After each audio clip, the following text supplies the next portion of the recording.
Paz, irmãos, é uma honra estar aqui. Acho que é a primeira vez que eu prego aqui, apesar de estar no presbitério já há alguns aninhos. Eu vim aqui para outras programações. E eu vim também no encontro de casais, mês passado, não foi? Mês passado. Foi uma honra. O reverendo Flávio me convidou para esses dois momentos. E é um privilégio, né? A gente está aqui vivo, graças a Deus. Não estaríamos nem eu, nem ele, né? Nem a Dai. Eu lembro que a gente tinha um mês de noivado. Um mês. Tínhamos acabado de noivar. E teve o acidente. Graças a Deus a gente fez o culto naquele dia, cultuou ao Senhor juntos lá. Fizemos o louvor, ouvimos a palavra, mas Deus sabe como estava o coração. E hoje eu estou aqui tranquilo, calmo, na paz. Entendeu? Podendo pregar com tranquilidade. Eu quero convidar os irmãos a abrir a Bíblia em Ezequiel, capítulo 47. Ezequiel, capítulo 47.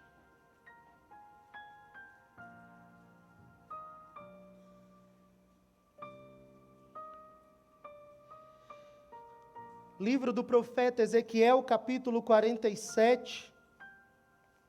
Nós vamos ler do versículo 3 a 5. Ezequiel, capítulo 47, do versículo 3 ao versículo 5, que diz assim: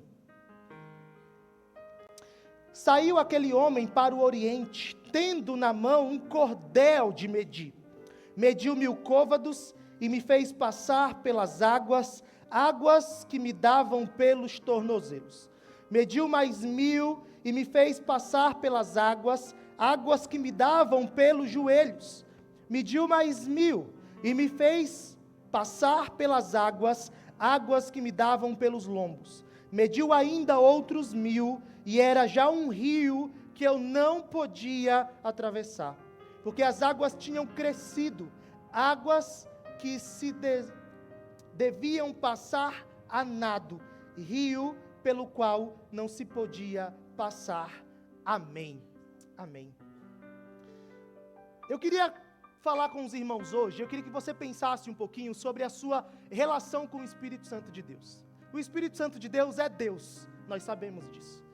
Mas eu queria que você pensasse quanto você enfatiza a ação do Espírito Santo de Deus na sua vida. Porque Deus Pai tem uma função, Deus Filho tem outra função, e o Deus Espírito Santo tem outra função. Só que por causa das teologias esquisitas que tem por aí, e às vezes até irmãos que têm um coração sincero, mas fazendo as coisas de um jeito que não são necessariamente bíblicas, a gente acaba falando pouco sobre o Espírito Santo. A gente acaba enfatizando pouco coisas que são bíblicas e necessárias na nossa vida. E eu queria que você pensasse, como anda a sua relação com o Senhor, dentro daquilo que nós sabemos que o Espírito Santo faz. Nós sabemos que Ele habita em mim, Ele habita em você, Ele habita no povo de Deus. Nós sabemos que Ele está aqui nos consolando dia a dia, nos fortalecendo dia a dia. E eu queria que você pensasse como anda a sua relação com o Espírito Santo de Deus. Porque nesse texto, Ezequiel tem uma visão de um rio que brota do templo e vai se tornando cada vez mais profundo. Ele é levado a experimentar níveis diferentes desse rio, nos tornozelos, nos joelhos, nos lombos, até águas profundas. E o rio aqui é símbolo da presença do Espírito Santo.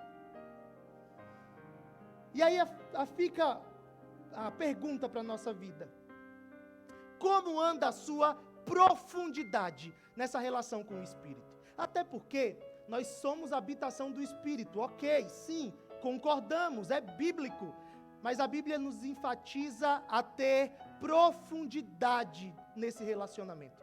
A Bíblia nos incentiva a nos encher do Espírito. Se é possível nos encher, é possível ser um pouco menos cheio ou mais vazio, não é? Não estou dizendo que o Espírito Santo saia da nossa vida, de forma nenhuma.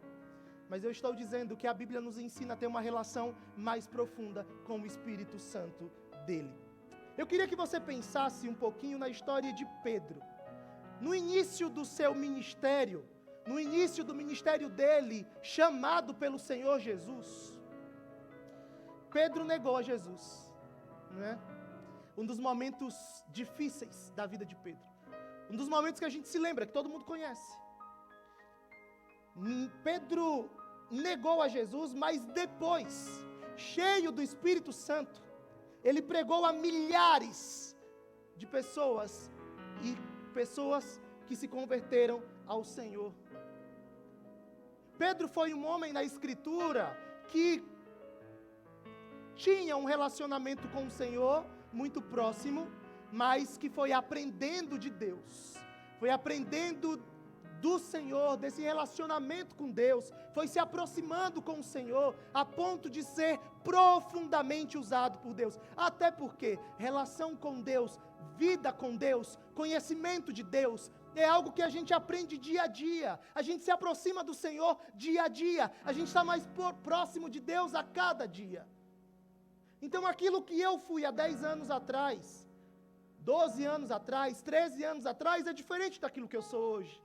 A relação que eu tinha com Deus lá atrás é diferente da que eu tenho hoje. E tem que ser assim. Porque todos os dias a gente precisa crescer um pouco mais. A gente precisa se aprofundar um pouco mais. A gente precisa conhecer a Deus um pouco mais.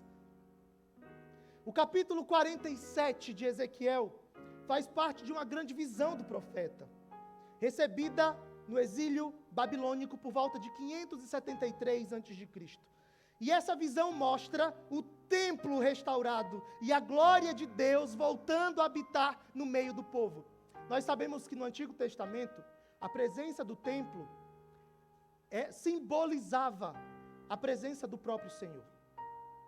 Então nós temos aqui essa habitação restaurada, esse relacionamento restaurado. E Deus, por vários momentos no livro do profeta Ezequiel, anuncia juízo, juízo e juízo. Mas chega aqui no capítulo 47, há uma mensagem profunda de esperança para mim e para você. Deus estava dizendo ao povo dele: eu não os abandonei, eu não os deixei, eu estou com vocês, a minha presença está com vocês.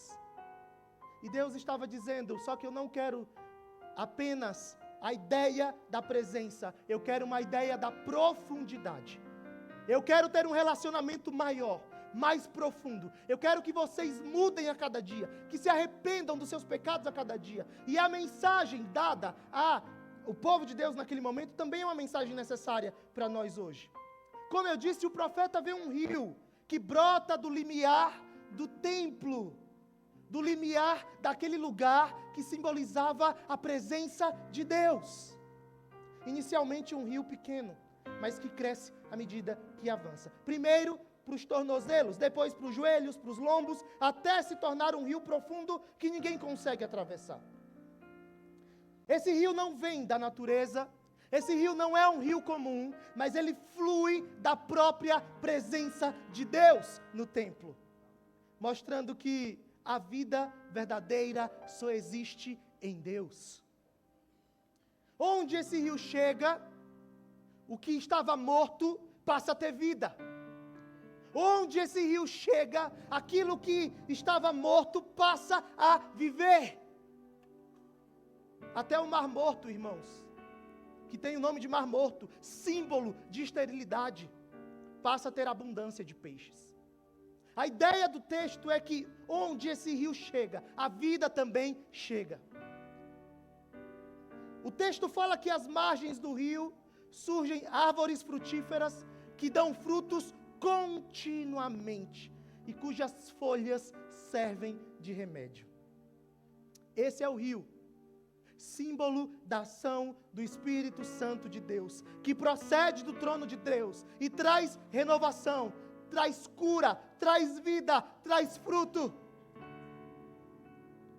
Lembra da promessa de Jesus? No Evangelho de João, capítulo 7, versículo 37 a 39, não lerei o texto, mas aquele texto diz de rios de água viva, que fluiriam do interior daqueles que crescem em Jesus. Nós somos essa fonte agora, irmãos, porque nós somos a habitação do Espírito Santo, não por nós mesmos, tá? Você não pode sozinho, mas você é a habitação do Espírito Santo. A Bíblia diz que Ele habita em nós, e nós somos essa fonte de vida. Nós apresentamos Jesus. A igreja do Senhor apresenta o Salvador, e onde a igreja chega, onde o povo de Deus, transformado pelo poder de Deus, chega, a vida, a transformação, a fruto, tem que ser assim. Tem que ser assim. A igreja chega, é preciso que haja vida. Mas é importante lembrar que a gente não começa no relacionamento com Deus no auge, no melhor momento da nossa vida. Não, a gente começa aos poucos, aprendendo aos pouquinhos. A gente tem uma classe na igreja chamada classe de novos membros ou de catecúmenos.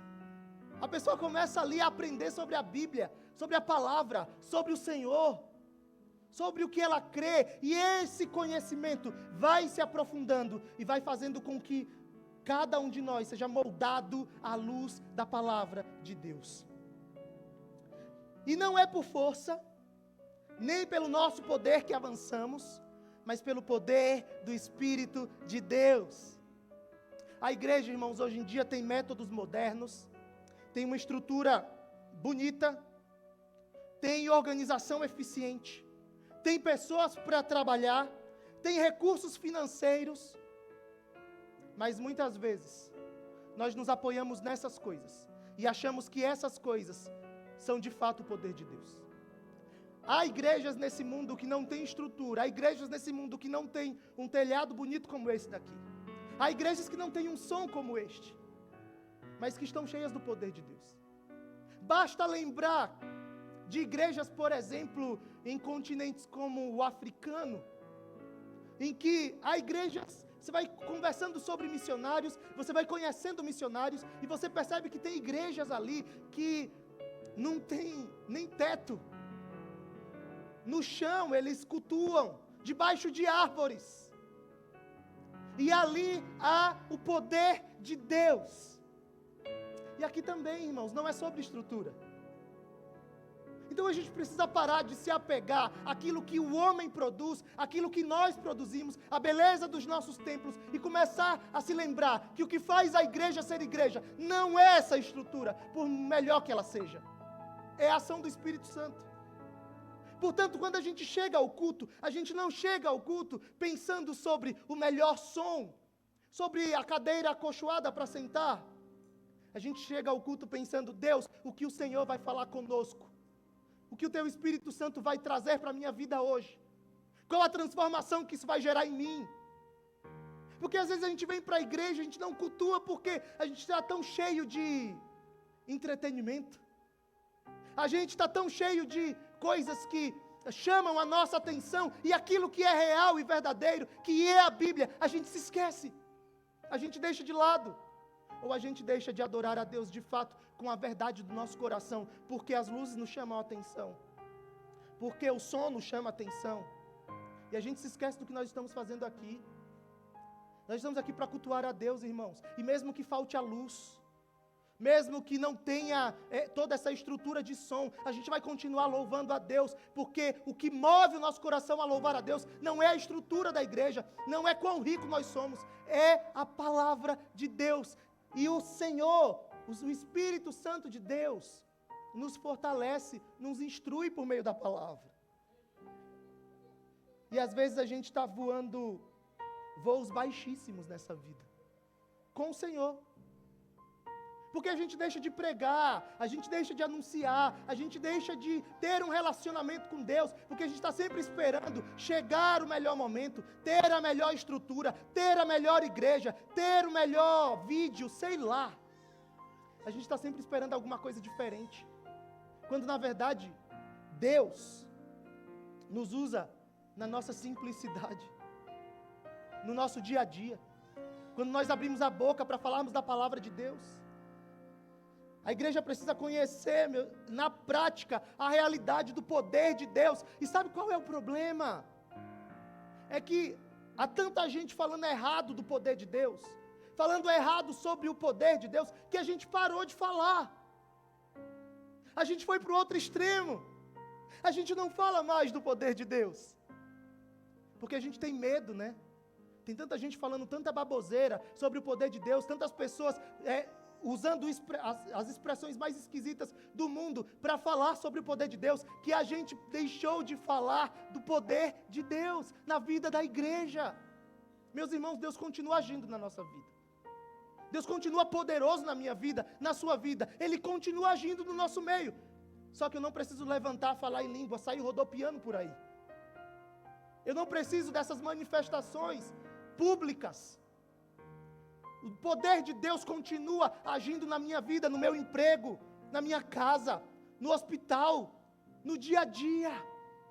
O Espírito Santo de Deus continua agindo no meio da igreja, falando ao seu coração, te fortalecendo. O poder de Deus continua aqui, irmãos.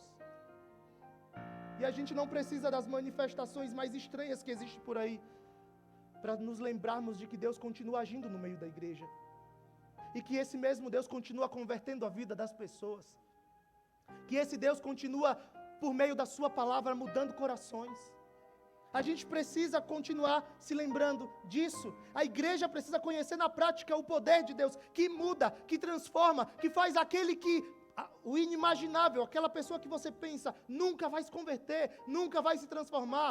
Aí você olha e vê aquela pessoa rendida a Jesus. Só pode ser o poder de Deus, que continua agindo, que continua transformando.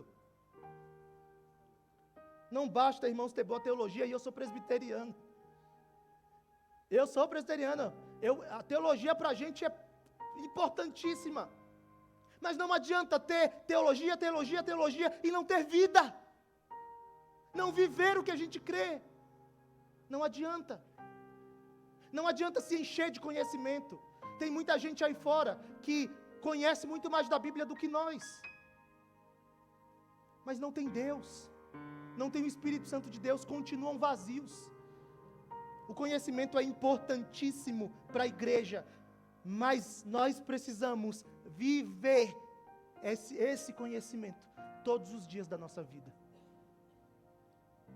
Não basta ter o teórico das grandes verdades espirituais. A gente precisa viver essas verdades no nosso dia. A igreja cresce de poder para viver uma vida mais pura, mais santa, mais perto de Deus.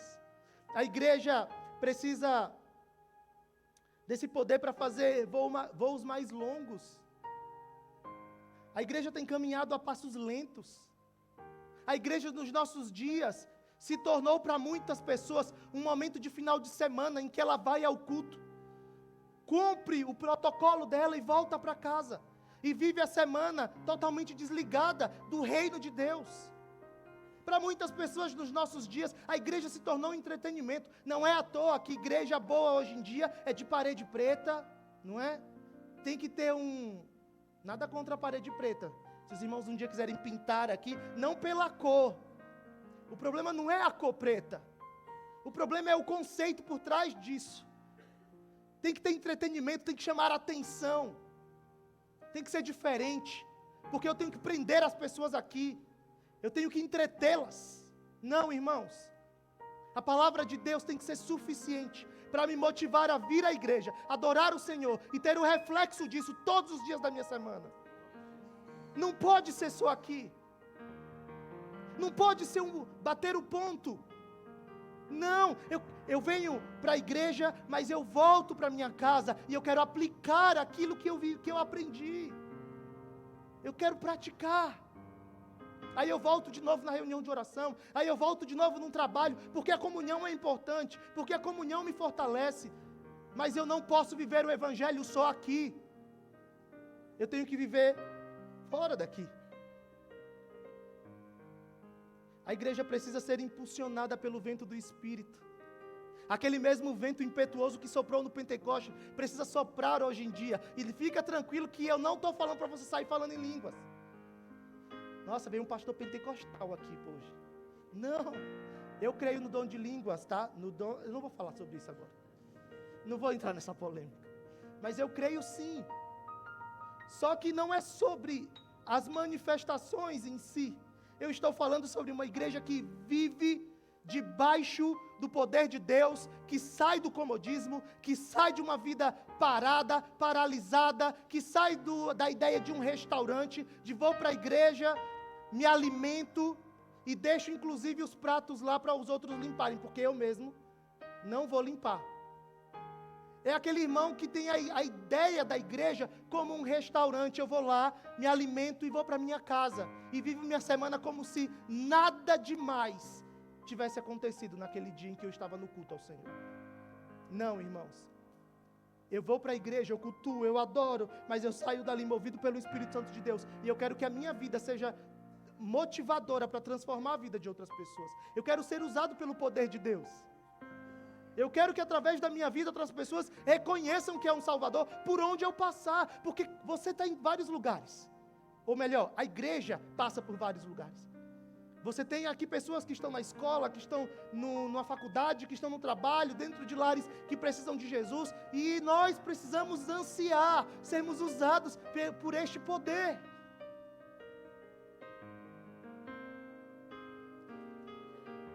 Lembra do Vale de Ossos Secos? Ali reinava a morte, não era? Desesperança. Os ossos não só estavam secos, mas eles estavam espalhados também. E os ossos ali representavam uma casa de Israel, o povo de Deus, sem vigor, sem ânimo. E aí vem o Espírito Santo de Deus, o poder de Deus, e traz vida, transforma aqueles ossos, traz vida num lugar inimaginável. Nós precisamos beber, irmãos, dos rios abundantes e caudalosos do Espírito de Deus. Aí o texto fala sobre água pelos tornozelos. É o início da caminhada.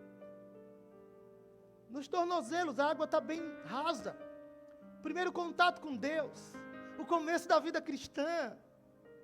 É um nível ainda superficial, passos curtos. Mas importante, para começar a conhecer a Deus de fato. Só que muitos param aqui, satisfeitos apenas em molhar os pés, satisfeitos apenas em talvez cumprir rituais da igreja, satisfeitos apenas em molhar os pés. Aí o texto fala de águas pelos joelhos. E aqui nos traz uma ideia de oração e de dependência do Espírito Santo de Deus. Joelhos tem que lembrar a gente oração, não é? Os joelhos representam uma oração, submissão, quebrantamento. Também não adianta, irmãos, querer ser usado pelo Espírito Santo de Deus sem oração. Não adianta. A reunião de oração da igreja é reflexo daquilo que a igreja entende sobre Deus e sobre o Espírito de Deus. Nós precisamos ter reuniões de oração mais cheias. Pessoas que saem dos trabalhos e vão para a igreja, para a reunião de oração, orar junto. Porque aquele tempo de oração, 1 hora, 1 hora e meia que a gente passa na igreja orando, é diferente da nossa casa. É diferente. Na sua casa tem um monte de agitação, um monte de preocupação. Eu duvido que alguém aqui consiga ficar 1 hora e meia, 2 horas em casa orando, dedicado à oração. Um filho chama, a esposa, o marido, as preocupações, as agitações. Aí a igreja se reúne na semana para quê? Para se fortalecer juntos, louvar e orar juntos, sair um pouco da correria, da agitação da semana, pararmos juntos para exaltar a Deus, exaltarmos ao Senhor. É necessário que haja oração, é necessário que haja submissão, é necessário que haja quebrantamento. A gente precisa andar em dependência de Deus, irmãos. Dependência do Espírito Santo. Os apóstolos, os homens primeiros chamados por Deus para anunciar o Evangelho ali, que aprenderam do Senhor, viviam em dependência. O próprio Jesus é encontrado orando em alguns momentos da Escritura. E você acha que pode ficar sem orar? Nem Jesus ficou. E eu não estou falando só da reunião de oração da igreja. Eu estou falando de uma vida de oração. Eu estou falando de oração constante. Esse é o estado onde a gente deixa o orgulho e reconhece que só pode fazer alguma coisa se for pelo Senhor. Aí o texto fala, essa água é minha aqui? Pode pegar? Obrigado. O texto fala sobre águas pelos lombos.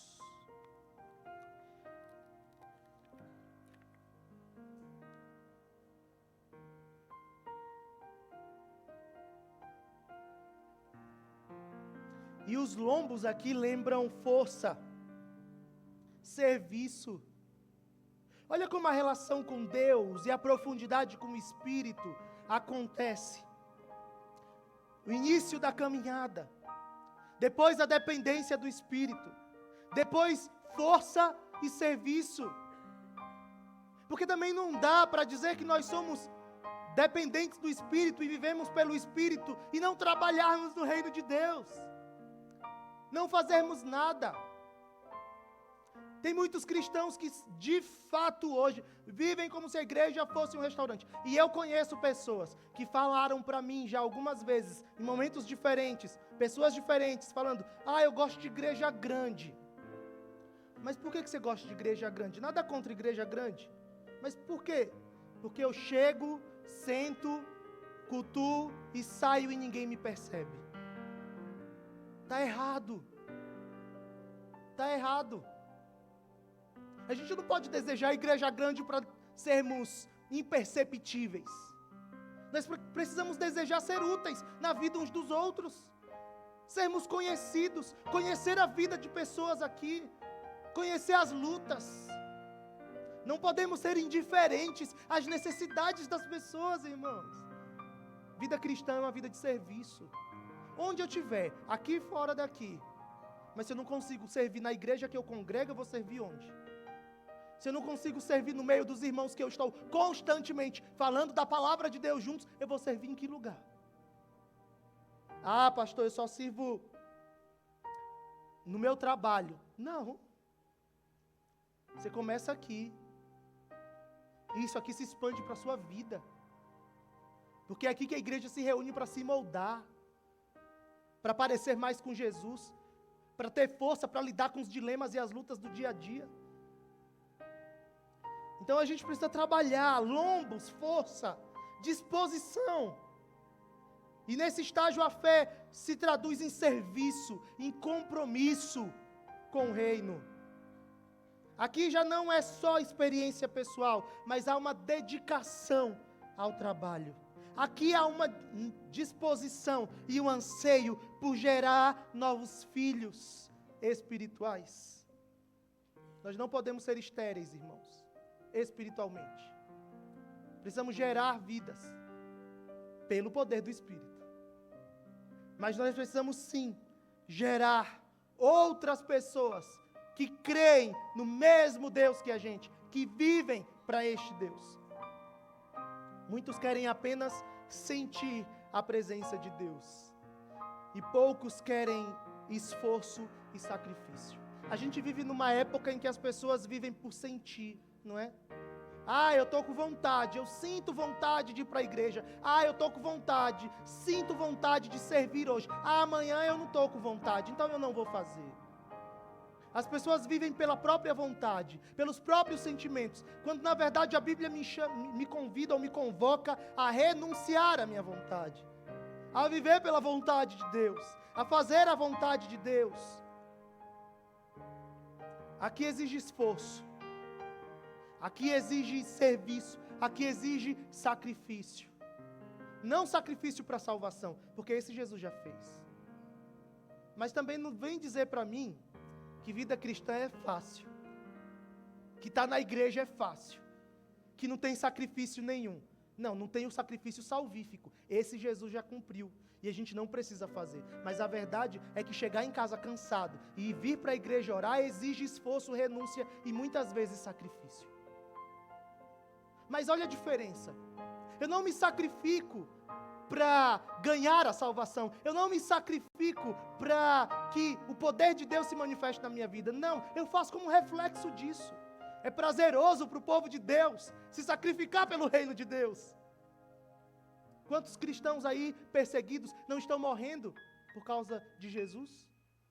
E você vai dizer para esses irmãos que o sacrifício deles não é válido porque Jesus já morreu na cruz? Não, irmãos, o sacrifício desses irmãos não são salvíficos. Eles não fazem para se salvar, Jesus já fez isso. Eles fazem porque foram salvos. E nós também. Nós fomos salvos e nós nos sacrificamos porque fomos salvos. E eu estou caminhando para o final já. Mas eu quero lembrar de como o texto vai acabando. O texto fala sobre águas profundas. Esse rio que nasce do trono de Deus, esse rio que traz vida. Ele é um rio que começa nos tornozelos, vai para os joelhos, lombos, até se tornar águas profundas, diz o texto. Mediu ainda, versículo 5, mediu ainda outros 1000, e era já um rio que eu não podia atravessar, porque as águas tinham crescido, águas que se deviam passar a nado, rio pelo qual não se podia passar. A vida cristã, diante do Espírito Santo de Deus, ela nos conduz a uma profundidade que simboliza total dependência de Deus. A gente começa raso, vai orando, vai servindo, chega um momento na nossa vida que é só o Espírito, que você percebe o Espírito em tudo que você faz, no dia a dia, nas suas lutas, Ele toma você. Aqui não tem mais controle. Eu falo de controle no sentido de, aqui eu não mais estou preocupado comigo, com as minhas decisões, com aquilo que me beneficia. Eu estou preocupado com aquilo que faz o reino de Deus crescer. Eu estou mais preocupado com aquilo que glorifica o nome do Senhor, mesmo que signifique sofrimento para mim. Representa a vida cheia do Espírito Santo, uma vida entregue completamente, guiado inteiramente pela palavra de Deus. É aquele que se deixa levar pela corrente do Espírito. No fim das contas, a gente percebe que não é o nosso esforço, nunca foi, é entrega. Nunca foi o meu esforço. Eu não estou aqui na frente pelo meu esforço. Você não está aqui sentado adorando a Deus pelo seu esforço. No fim das contas é entrega. Nós nos entregamos ao Senhor e queremos ser usados por Deus todos os dias da nossa vida. A Bíblia diz que Deus resiste ao soberbo. A soberba precede a ruína. O que se exalta será humilhado. Nabucodonosor exaltou-se e foi comer capim com os animais do campo. Herodes, cheio de altivez, não deu glória a Deus, e a Bíblia diz que ele foi devorado pelos vermes. Toda pessoa que tem, ou que se acha grande demais, independente demais, não chega muito longe. Não há nada mais mesquinho do que uma pessoa que vive para apreciar o próprio ego. O Senhor não te chama para ser soberbo. O Senhor te chama para ser dependente. O Senhor te chama para ser guiado dia a dia pelo Santo Espírito do Senhor. Todo pastor, irmãos, aqui vai uma confissão. Todo pastor, não é possível que seja só eu, tá? Tem 2 pastores aqui, além de mim. Depois pergunta para eles. Mas todo pastor tem dia de desânimo, sabia? Aquele dia que você fala assim, meu Deus, o que eu estou fazendo? Eu estou no pastoreio, estou no ministério já há 16 anos. Eu saí de casa com 18 para fazer o IBEL. Eu acho que é mais, até depois eu calculo. Meu ministério começa aos 18 anos de idade. E nesses muitos anos de ministério, eu já tive dias muito difíceis. E teve esse ano em que eu me vi bem triste. E falando para Deus assim: Pai, eu acho que eu não vou muito longe no pastoreio, não. Eu acho que eu vou parar em algum momento, pedir licença, sabe? Dar uma pausa. Eu acho que não sou só eu, irmãos. Eu vou dar uma pausa, porque está difícil demais, é problema demais.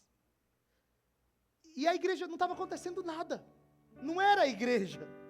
Não era, era eu não estava bem. Eu estava num momento difícil. E eu lembro que Deus me humilhou. E essa é a palavra.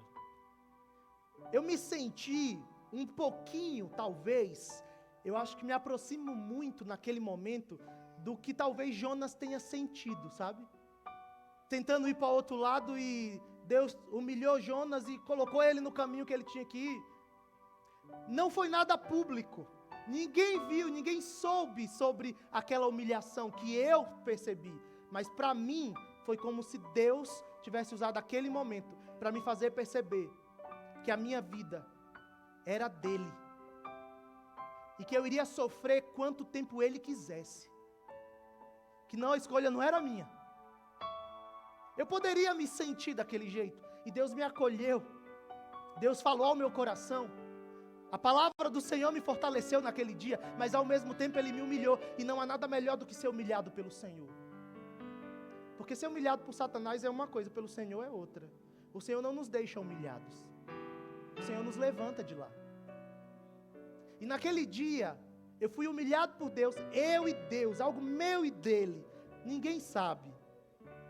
Mas que foi suficiente para que eu entendesse que não era eu que escolheria se seriam 10 anos, 20 anos ou a vida inteira. O ministério, ou seja, qualquer outra coisa que eu vou fazer na minha vida, precisa ser reflexo de obediência à palavra de Deus, de dependência do Espírito Santo. E eu estou citando o meu exemplo porque eu sou pastor, e a minha vida é cuidar de pessoas, mas você tem a sua também. Você tem o seu chamado também, você tem os seus dons, os seus talentos, e você também tem seus dias de desânimo. Mas o Senhor te convida nesta noite a ter mais profundidade, a conhecê-lo de forma mais profunda, sair do superficial. E eu não estou falando aqui dessas manifestações estranhas de poder de Deus, eu estou falando do poder real, que vem por meio da Escritura, e que se manifesta no nosso dia, naquela hora que ninguém vê, naquela hora que ninguém percebe, mas você, é como se Deus parasse naquele momento do seu lado e falasse contigo, e só com você. Eu estou falando sobre profundidade, sobre reconhecer o poder de Deus por meio da sua palavra. Eu estou falando sobre uma vida que caminha pela oração, que caminha pelo serviço e cai na total dependência. Um rio que só passa nado. Você tem que mergulhar. Você tem que entrar, tem que nadar para conseguir passar. É esse rio que a gente é chamado a viver todos os dias da nossa vida. Porque na hora de desânimo, na hora de preocupação, na hora da agitação, na hora que o orgulho quiser tomar o nosso coração, nós vamos nos lembrar de que a nossa vida está debaixo da total dependência do Espírito Santo de Deus.